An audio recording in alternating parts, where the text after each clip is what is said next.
Here in New York, the cheapest form of renewable energy to build and harness is solar power, but where to put these projects can be controversial, especially when it jeopardizes existing green space. For more on this dynamic, we're joined in the Capitol Press Room by Assemblymember Matt Simpson, an Adirondack Republican who's looking to preserve more of New York's green space while also opposing restrictions on extracting gas or oil from state-owned forest, wildlife management areas, and other unique tracts of land. Thanks for making the time, Assemblymember. Absolutely. So right now in New York, as it pertains to solar projects, they're developed on private land that's either sold or leased with the consent of the property owner, and there's an approval process involving state and local government. What is it about the status quo that you feel isn't working right now, particularly as it pertains to the preservation of green space? Well, I think there's a few things at play here. We have the 30 by 30 conservation effort. Sure, and that's preserving 30% of New York by 2030. And we have farmlands that are privately owned that are certainly developable for many different options. And I don't want to get in the middle of what a landowner does with their properties, but we have an incentivized program to locate renewable energy projects. And a lot of these farmlands are being looked at and they're pursued by renewable energy companies that look for opportunity to build these solar arrays. The problem is in the Adirondack Park, we have the Adirondack Park Agency. We have the creation of the Adirondack Park that really has set the expectations of what the park looks like. And that's where I see the conflict. You know, when you're preserving the Adirondacks for this special place in the United States, at the same time, you're developing industrial-sized solar arrays and battery storage facilities in areas that have beautiful vistas of the mountains. At the same time, we have a difficult time just locating a cell tower because of the definition that they have to decide whether it meets this standard, which is substantially invisible. So there seems to be a conflict between environmental preservation and what our expectations in the Adirondack Park. And do you feel like the solar expansion boom, if there is one, has creeped across the blue line, so to speak, into the Adirondacks? Because we hear a lot about it in, say, the areas outside of the Adirondacks, but you think it's something that is problematic across the North Country? Absolutely. There's, I'm getting a lot of calls, emails from constituents that are saying this isn't what we agreed to. We didn't want to sacrifice our quality of life here. We didn't want to look at these industrial facilities. We moved here because we have the Adirondack Mountains, we have trees, we have a conservation effort to protect those scenic vistas. And now all of a sudden we've got to become accustomed to driving by large arrays next to highways that are very much visible and in the view of everyone that visits. So it's my understanding with these projects where some land of consequence is being utilized, there's often a requirement from the state to offset that land that's being used with a mitigation effort. Do you feel like those mitigation efforts, which are usually thought of as like a one-to-one trade-off, go far enough? Well, I think there needs to be much more work looking at what the mitigation, what that means, what it quantifies, because we've seen in Northampton where a battery storage facility was proposed, approved through a process that was created by the legislature through the creation of ORES, the Office of Renewable Energy Siting, as well as the RAPID Act, which essentially takes local control away, home rule. There is a lot of pushback on some of these projects because there wasn't enough information for the community to be aware of what was being proposed. And is this about the conservation of land, or, as you pointed out, we can build solar in certain areas, but we can't build a cell tower? So is it what's being built that's the problem, or is it that anything is being built on these areas? I think it's both. I think it's how we decide where to site these. I mean, I fully support rooftop solar, parking lots, all sorts of other solar options, but I don't support just locating these in very visible areas where, there may be a mountainous scenic view there. I think that just is the absolute opposite of what the Adirondack Park has been envisioned to look like. As well as we need a predictable environmental policy in the Adirondack Park for people to actually come to the park and know what the expectations are. So you've singled out the Adirondack Park. So moving forward, should the policy response be to have broader restrictions on the Adirondacks in particular and the rest of the state? The existing rules work? I mean, how do you think about this? No, I think so. In the Adirondack Park, that's unique from other areas in the state. We need to look at those environmental all the character that goes along with the Adirondack Park.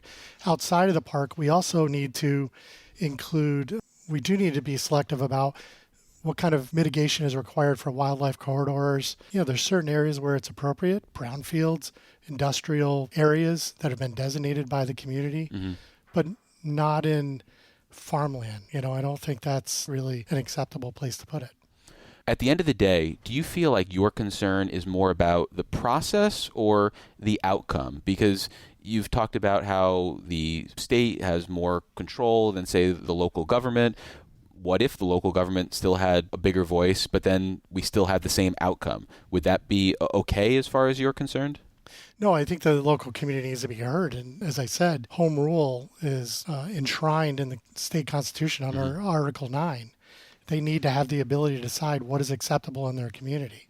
I think this really looks like big government coming in saying, we've got a better purpose for your community. We're going to decide we're going to locate these. You're going to see people leave. But I guess what I'm saying is you could have a scenario where a handful of people say the process isn't working, our voice isn't being heard, and I don't think their concern is really the process, it's what the outcome is. I guess they feel like if you were really listening to me, you would do exactly what I say. So is there a process that would ever satisfy those people? Well, in any decision, there's always people that are still opposed and there's people that are in favor, but it's typically a majority rule. Community town boards, zoning boards, planning boards should have a stronger say in the siting of these. Well, before we move on, let me reintroduce you for listeners just joining us. This is WCNY's The Capitol Press Room. I'm David Lombardo, and we're speaking with Assemblymember Matt Simpson, an Adirondack Republican.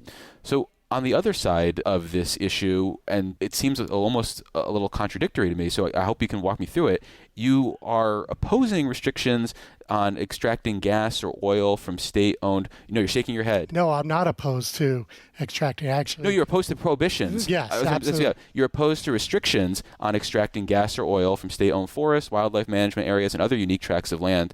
Because to me, that seems like a prohibition would be in keeping with what you've been talking about in terms of preserving these green spaces and not allowing them to develop on solar. So why do you see a difference? Why do you want to potentially extract gas or oil from those other green areas? Well, I mean, that's, the shale deposit is in the southern tier, which has long been talked about, the ability to extract it. But that's a blanket ban we have on that type of extraction. Blanket ban on the entire state. Yeah, absolutely. Yeah, as opposed to the specific state land issue of extracting oil and gas. So state land, there is existing oil drilled wells that are available for drilling for oil. We've banned that, but we're going to allow renewable energy projects to be located on those. There's legislation being proposed to do it. So, although we don't allow it, currently we've been talking about private land in terms of the solar development and not state land. Right. And so you're talking about state land. This is a state resource. I don't envision anybody drilling for oil in the Adirondacks. The deposit is actually in the southern tier where we have a large deposit of natural gas. But I guess that could be, that's not in a protected area.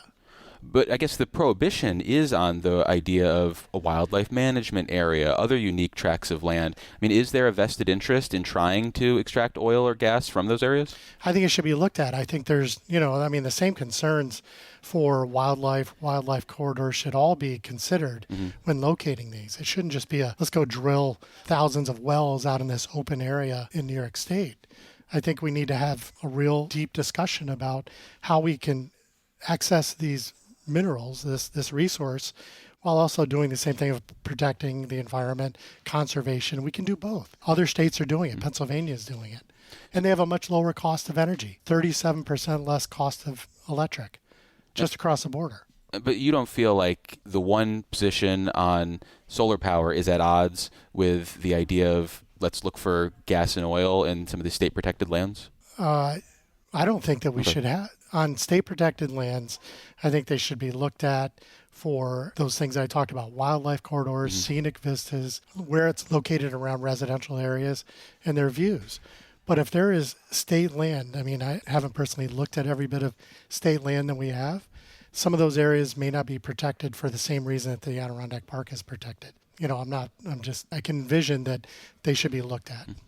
And do you feel like, again, coming back to the source of the power, is solar just a more problematic source of energy than oil and gas? Or do you have more leeway for the extraction of oil and gas, given that it is theoretically a more reliable source of energy? Or do you view both of them with the same sort of critical eye?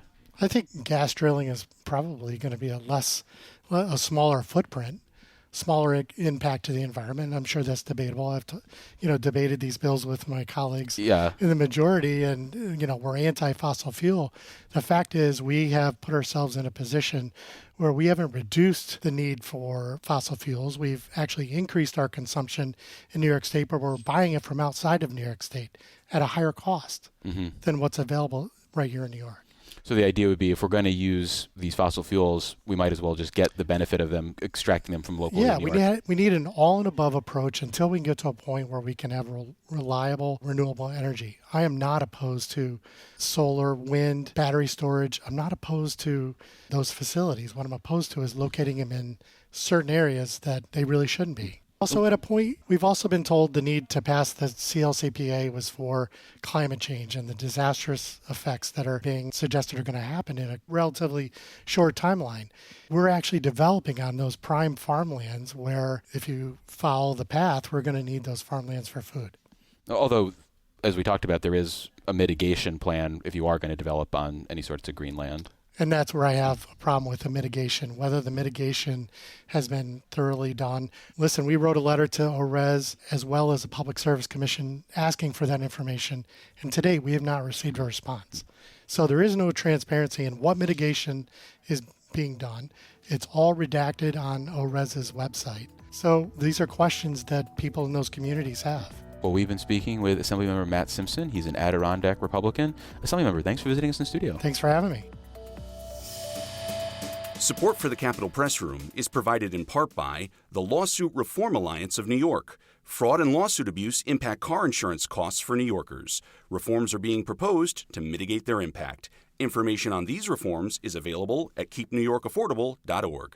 Support for the Capitol Press Room comes from O'Donnell & Associates, a public affairs firm providing strategic guidance to businesses and nonprofits on navigating policy and regulatory issues. More information is available at o'donnellsolutions.com.